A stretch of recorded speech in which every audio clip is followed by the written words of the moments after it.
사도행전은 예수님의 지상 명령을 따르는 사도들의 행적을 기록한 성경이라고 말씀을 드렸습니다.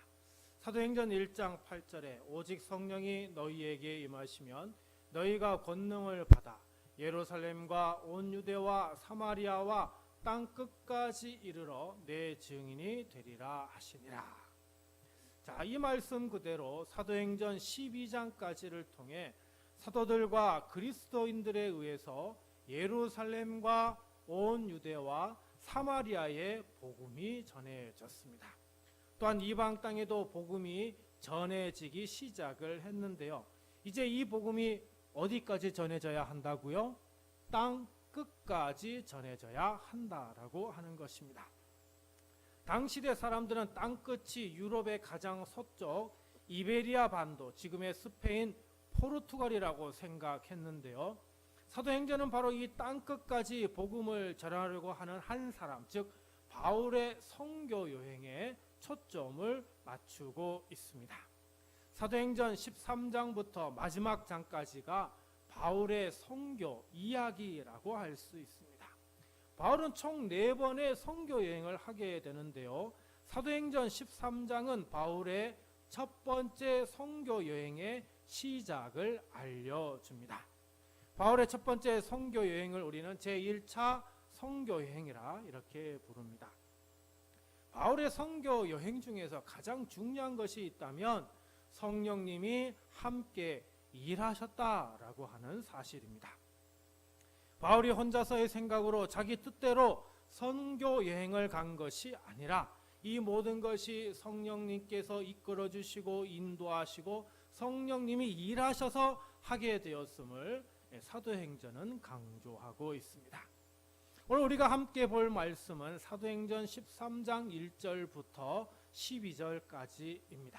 먼저 1절입니다. 안디옥 교회에 선지자들과 교사들이 있으니 곧 바나바와 니게르라 하는 시므온과 구레네 사람 루기오와 분봉왕 헤롯의 젖동생 마나엔가 및 사울이라. 자, 1절에 보니까 안디옥 교회에 선지자, 교사들이 있다고 합니다. 처음에는 누구밖에 없었습니까? 바나바밖에 없었죠. 그러다 사람들이 많이 생기니까 바나바가 다소에 가서 사울을 데리고 와서 함께 했는데 오늘 1절 보니까 어떻게 해요? 시므온이라는 사람도 있고 루기오도 있고 마나엔이라는 사람까지 모두 5명이 있는 것을 볼 수가 있습니다. 그만큼 안디옥 교회가 어떻게 해요? 크게 성장했다라고 하는 것이고 여기에 필요한 교사들이 더 많이 필요했음을 말씀해 주고 있습니다. 2절 3절입니다. 주를 섬겨 금식할 때에 성령이 이르시되 내가 불러 시키는 일을 위하여 바나바와 사울을 따로 세우라 하시니 이에 금식하며 기도하고 두 사람에게 안수하여 보내니라. 자, 성령님이 바나바와 사울을 따로 세워 안수하여 보내었다고 합니다. 최초로 선교를 위해 두 사람을 파송하게 되는 이야기입니다. 두 사람을 파송할 때 안수하여 보냈다라고 하는 것은 특수한 사명을 받은 이들을 위한 특별한 의식이라고 보시면 되겠습니다. 4절부터 12절까지는 바나바와 사울이 복음을 전하러 배를 타고 구브로에 가서 있었던 첫 번째 이야기입니다. 구브로, 지난주에 우리가 말씀을 드렸는데요. 지중해 동쪽 끝에 있는 섬 중에 하나이고요. 오늘날 키프로스 섬이라고 부릅니다. 이 구브로는 이스라엘 지역에서는 북서쪽에 있는 섬이라고 할 수 있죠. 바로 여기 구브로를 바나바와 사울이 선교 여행으로 가장 먼저 찾아간 곳이 됩니다. 무엇보다 중요한 것은 바나바와 사울의 선교 여행에 성령님이 함께 일하셨다라고 하는 사실입니다. 그래서 오늘 본문 1절부터 12절까지를 통해 일하시는 성령님, 성령님이 어떤 일을 하셨는가, 이것에 대하여 3가지를 함께 생각해 보고자 합니다. 자, 첫 번째로 성령님은 사람을 세우십니다. 우리 2절 3절 다시 볼까요? 주를 섬겨 금식할 때에 성령이 이르시되 내가 불러 시키는 일을 위하여 바나바와 사울을 따로 세우라 하시니 이에 금식하며 기도하고 두 사람에게 안수하여 보내니라. 안디옥 교회 사람들이 함께 모여 주를 섬기며 금식하고 있었습니다. 바로 이때 성령님은 특별히 두 사람을 세우게 하십니다. 그리고 두 사람을 안수하고 보내십니다. 성령님은 이처럼 사람을 세우시죠. 성령님은 혼자서 일하시지 않으십니다. 성령님은 사람과 함께 일하십니다. 그래서 성령님은 함께 일할 사람을 세우시는 것이죠. 자, 그러면 성령님은 어떤 때에 사람을 세우실까요? 주의 일을 할 때 거기에 필요한 사람을 세우십니다. 하지만 성령님은 아무나 사람을 세우는 것은 아닙니다. 준비되지 않은 사람을 세울 수는 없기 때문이죠. 성령님은 오직 준비된 사람만을 세우십니다. 오늘 말씀에서 주의 일, 즉 이방에 복음을 전하는 사람이 필요했는데요. 이 일을 하기에 예루살렘 교회에는 적합한 사람이 없었습니다. 근데 이 일을 하기에 안디옥 교회에는 적어도 맞는 사람이 두 사람이나 있었던 것이죠. 바로 그 사람이 누구냐? 바나바와 사울이라고 하는 것입니다. 그래서 성령님은 두 사람을 특별히 세워 안수하고 주의 일을 할 수 있도록 파송하였던 겁니다. 교회는 하나님이 세우신 성전입니다. 우리 교회는 하나님이 세우셨습니다. 하나님이 세우신 교회에는 성령님이 함께 하십니다. 성령님은 교회에서 주의 일을 하고 싶어 하십니다. 근데 문제는 성령님은 혼자서 움직이지 않으신다는 것이죠. 성령님은 바로 우리 사람과 함께 일을 하기를 원하십니다. 다시 말하면 우리 교회에 주의 일에 쓰임받을 사람이 필요하다는 것이죠. 또 다르게 말하면 성령님이 세우고자 하는 사람이 있어야 한다는 것입니다. 예루살렘 교회는 이방 선교를 위해 세울 사람이 없었지만 안디옥 교회에는 세울 사람이 있었습니다. 여러분, 신앙생활 한다는 것 그저 예배만 드리고 가는 그런 신앙이 되어서는 아니 됩니다. 성령님이 세우시는 은혜를 받아야 합니다. 성령님이 세우셔서 안수받고 주의 일을 할 수 있어야 하는 것이죠. 성령님이 우리 교회에서 사람을 세우고자 하는데 준비되지 않으면 세울 수가 없습니다. 교회에 나와 등록하여 열심히 신앙생활하면서 서리집사 직분도 받고 이후에 안수집사 권사도 되고 더 할 수 있다면 장로도 되어야 합니다. 또 교회 안에는 섬겨야 할 자리가 참 많이 있습니다.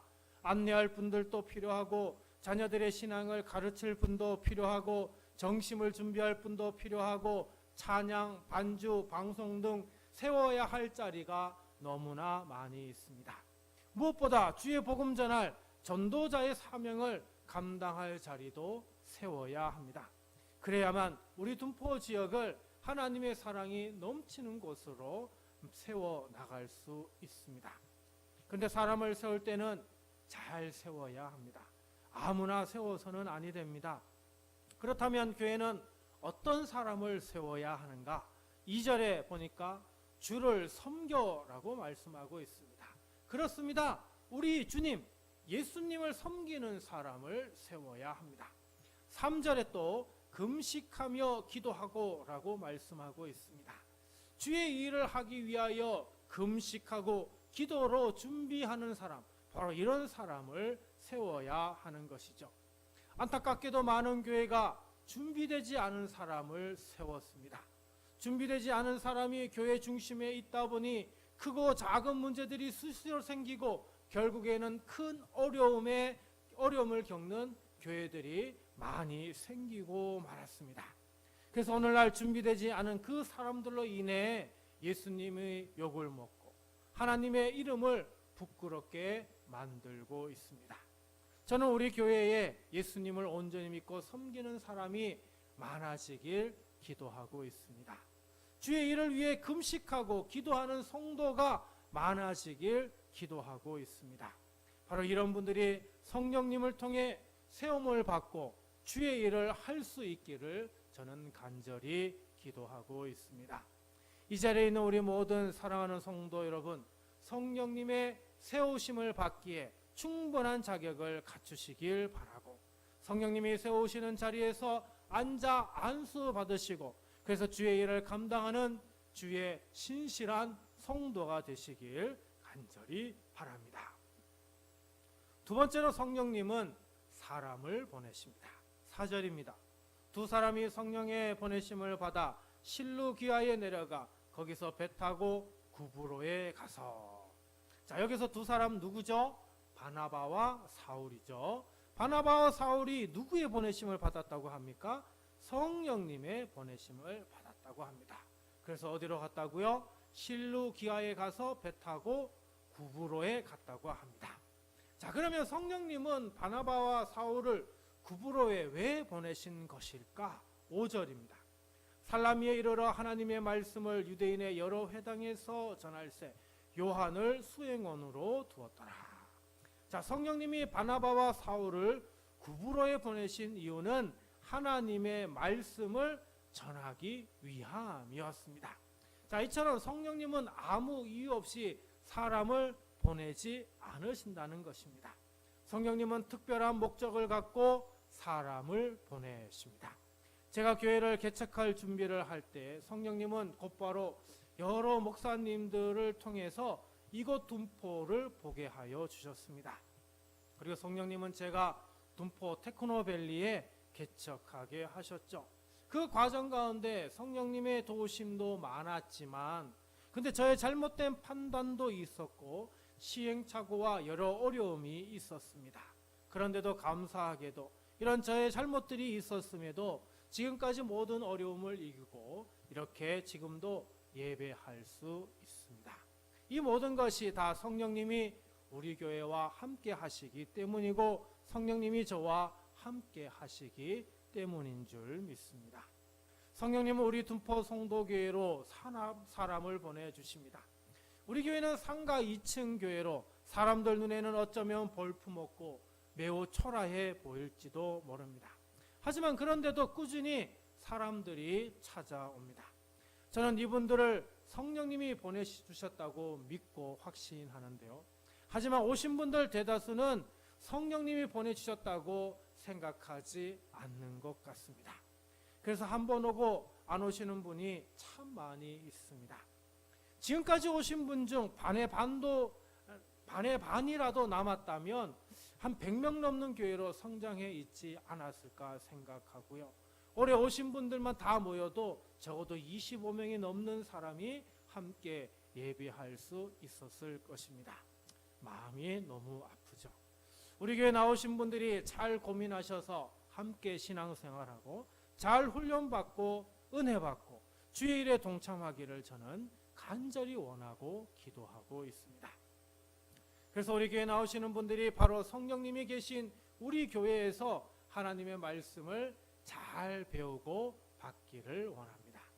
교회 와서 세상 얘기만 나누다가 가는 것이 아니라 교회 와서 하나님 말씀 잘 듣고 예수 그리스도 사랑을 경험하고 우리 주님이 주시는 마음의 평안을 누리고 기쁨의 예배, 감격의 찬양을 드리고 무엇보다 감사의 기도, 회개의 기도를 드리며 힘들고 어려운 문제를 놓고 하나님께 기도하고 주님이 주신 인생 열심히 살겠노라 결단하며 기도하고 주님을 위해 열심히 섬기겠노라 결단하고 기도하기를 저는 원하고 있습니다.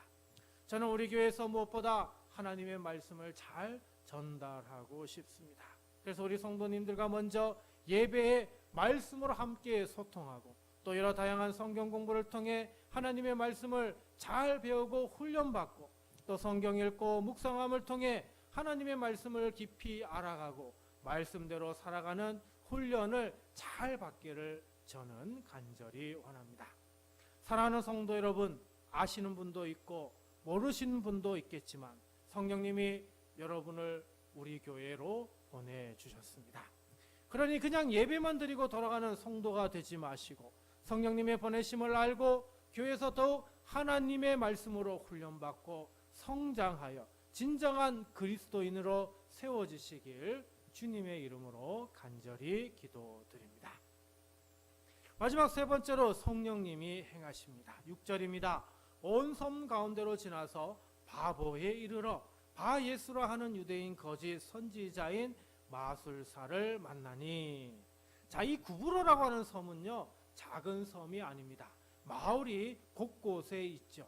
그래서 바나바와 사울이 섬 가운데를 지나서 여러 마을을 다니며 복음을 전하다가 바보라는 곳에 이르게 됩니다. 자, 여기서 바보, 우리말 바보가 아니라 지역 이름 바보입니다. 이 바보라는 곳에 또 누가 있다고요? 바예수라는 사람이 있다는 겁니다. 바예수, 예수의 아들이라는 그런 뜻입니다. 예수의 아들, 뭔가 이상하죠? 아니나 다를까 유대인 거짓 선지자인 마술사라고 합니다. 예수의 아들인데 뭐라고요? 마술을 행하는 사람이다. 거짓된 사람임을 확실히 알 수 있습니다. 7절입니다. 그가 총독 서기오 바울과 함께 있으니 서기오 바울은 지혜 있는 사람이라. 바나바와 사울을 불러 하나님의 말씀을 듣고자 하더라.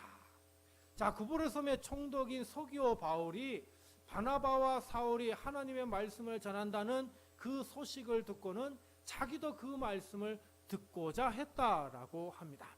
8절입니다. 이 마술사 엘루마는 이 이름을 번역하면 마술사라. 그들을 대적하여 총독으로 믿지 못하게 힘쓰니. 자, 엘루마라고 하는 뜻이 뭐라고요? 마술사라고 하는 겁니다. 헬라어로 마술사가 엘루마라고 하는 건데 이걸 그냥 또 하나 연결해서 강조하고 있는 것이죠. 즉 거짓된 사람이라는 걸 강조하고 있는데 이 사람이 그들 바나바와 사울을 대적해서 총독이 하나님의 말씀을 듣지 못하게 방해를 했다고 이야기합니다.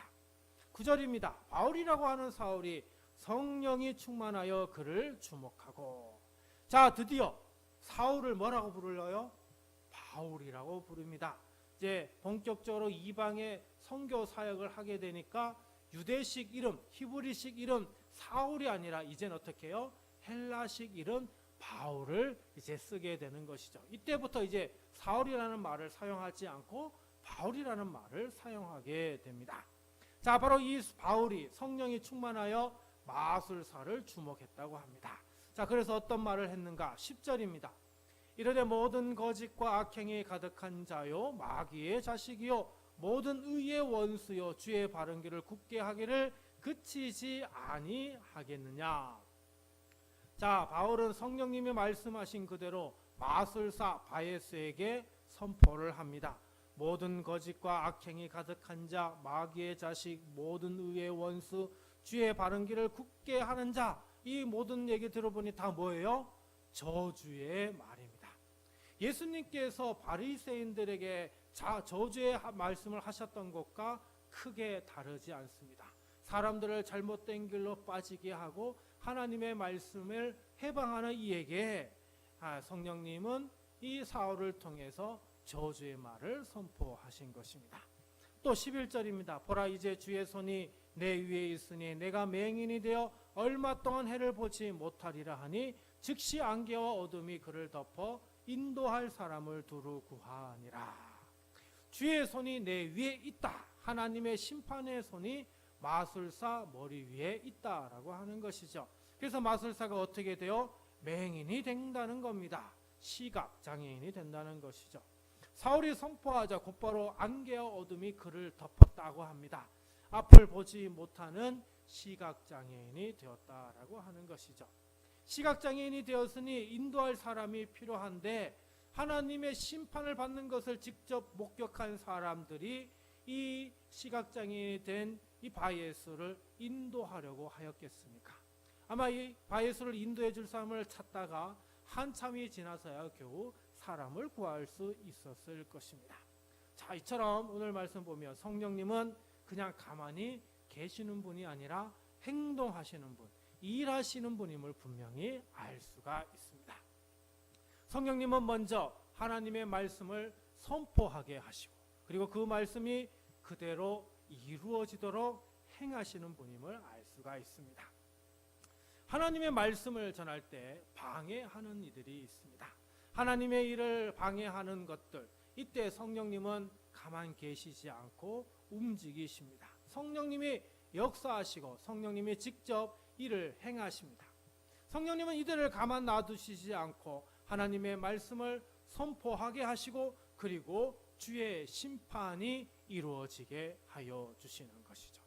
반대로 하나님의 말씀을 듣고 하나님의 말씀을 따르려는 자에게는 심판이 아니라 축복을 선포하십니다. 성령님은 목회자를 통해 복을 선포하십니다. 성령님은 주의 사자를 통해 은혜를 선포하십니다. 성령님은 주의 일꾼을 통해 사랑을 선포하십니다. 성령님은 성직자를 통해 평안을 선포하십니다. 사랑하는 성도 여러분, 하나님의 전에 나와 이렇게 예배하는 이들에게 성령님께서 목회자를 통해 저주를 퍼붓겠습니까? 아니죠. 하나님의 은혜, 하나님의 사랑, 하나님의 복, 하나님의 평안을 선포하는 것입니다. 사랑하는 성도 여러분, 하나님의 말씀에 방해꾼이 되어 성령님이 행하시는 심판을 받는 것이 아니라 하나님의 말씀을 사모하여 준행함으로 성령님이 행하시는 복과 은혜, 사랑과 평안을 누릴 수 있기를 간절히 바랍니다. 말씀을 정리합니다. 12절에 이에 총독이 그렇게 된 것을 보고 믿으며 주의 가르치심을 놀랍게 여기니라. 총독이 성령님이 일하시는 그 모습을 직접 보고 믿고 예수님 복음에 놀랐던 것처럼 성령님의 세우심을 받고 성령님이 보내신 곳에서 잘 훈련받아 성령님이 행하시는 그 일을 경험함을 통해 예수 그리스도만을 온전히 믿고 섬기며 살아가는 주님의 성도의 삶을 살아갈 수 있기를 간절히 축원드립니다.